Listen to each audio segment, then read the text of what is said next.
في ليلة مظلمة وعاصفة، قرر 3 أصدقاء شباب أن يستكشفوا البيت المهجور في نهاية الحي.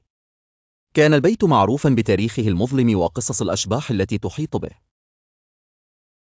دفعهم فضولهم الشديد وعدم خوفهم إلى التسلل إلى الداخل. عندما دخلوا البيت، كانت الأبواب تصدر صوتا مزمجرا كأنها تحذرهم من استمرار مسيرتهم. ولكن الأصدقاء لم يبلوا، واستمروا في استكشاف الغرف المليئة بالغبار والعناكب. فجأة، أصبح الطقس سيئا بشكل غير طبيعي، وأخذت الرياح تعصف حولهم.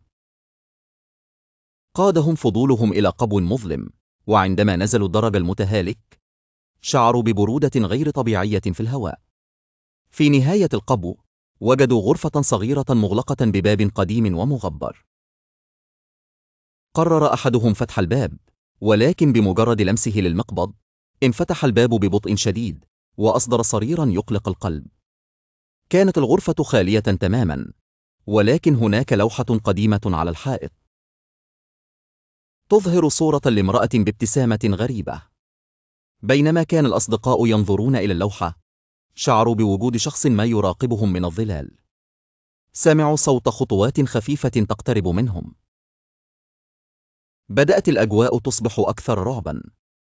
فجأة، بدأت اللوحة تتحرك، والابتسامة أصبحت شريرة. صعق الأصدقاء وركضوا بسرعة خارج الغرفة، يتعثرون الواحد تلو الآخر. خرجوا من البيت. عندما هدأوا خارج البيت، اكتشفوا أن أحدهم فقد قلادة كان يرتديها. القرار بالنظر في الغرفة لم يكن سليما.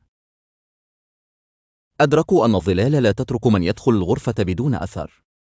انتهى ليلتهم، وكانوا يعودون كل مرة ليرون مرة أخرى الكوابيس التي تزعجهم عن الغرفة الملعونة.